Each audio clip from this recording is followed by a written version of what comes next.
Hello everyone, this will be my castle showcase. So first we're gonna go to the gatehouse, and the gatehouse was used to be a protection for the wall entrance. Next up here we have the portcullis, which was used to protect the people inside from attackers.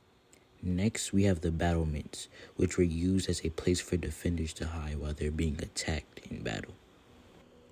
Next is the fort building, which was used to prevent people from attacking the keep and from it being overtaken.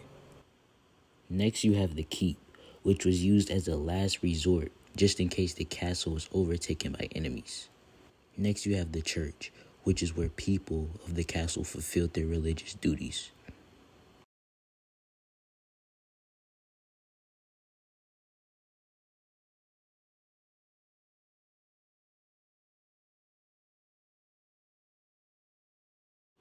Next up here you have the village, which is where the people of the castle's living quarters were when they had to go to battle or just in general when they needed living quarters. Next you have the well, and the well was where the people of the castle got their main drinking water, and that was their main drinking supply.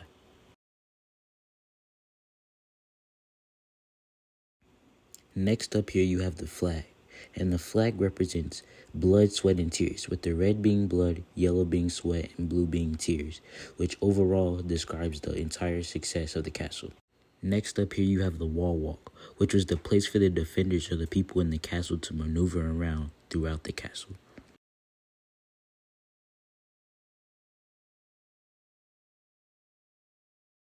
Next up here you have the castle tower, which was used for looking out for defensive reasons from enemies or attackers who would try to attack the castle.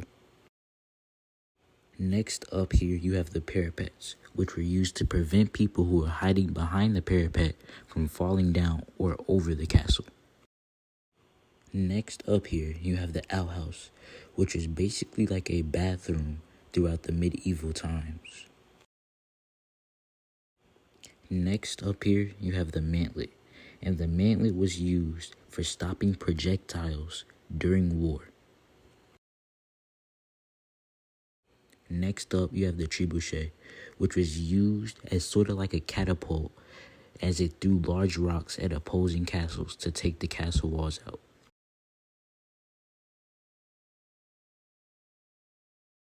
Next up you have the inner wall, which was used to divide up the castle to separate certain things and have certain things in certain places throughout the castle. Next up you have the outer wall, and the outer wall protected the keep and the bailey from being attacked throughout warfare. Next up here you have the moat, which is a body of water which was plagued by a lot of different diseases and animals to prevent people from trying to go through in the castle and be as a defense mechanism for the castle. Next up you have the inner bailey, and the inner bailey is where everything was in one place and where all the day-to-day things occurred. Next up you have the outer bailey, and the outer bailey is the space between the inner wall and the outer wall in your castle.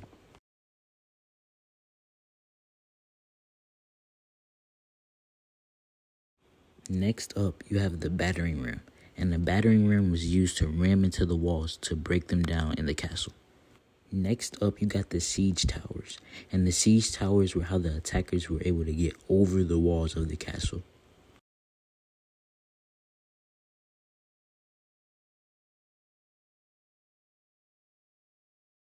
Next up you have the matriculation, which was used to be placed with the murder holes, kind of like a balcony on the castle.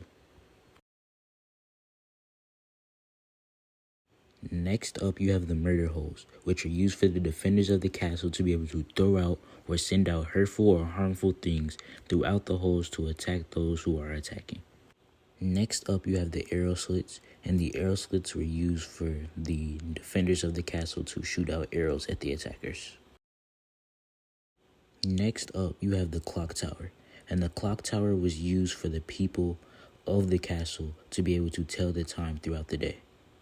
And that is just a full overview of the entire castle building itself.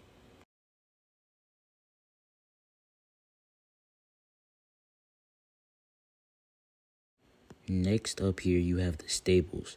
And the stables is small buildings where the animals of the castle would be at.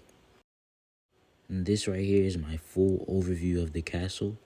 Thank you for watching the video. Have a nice day.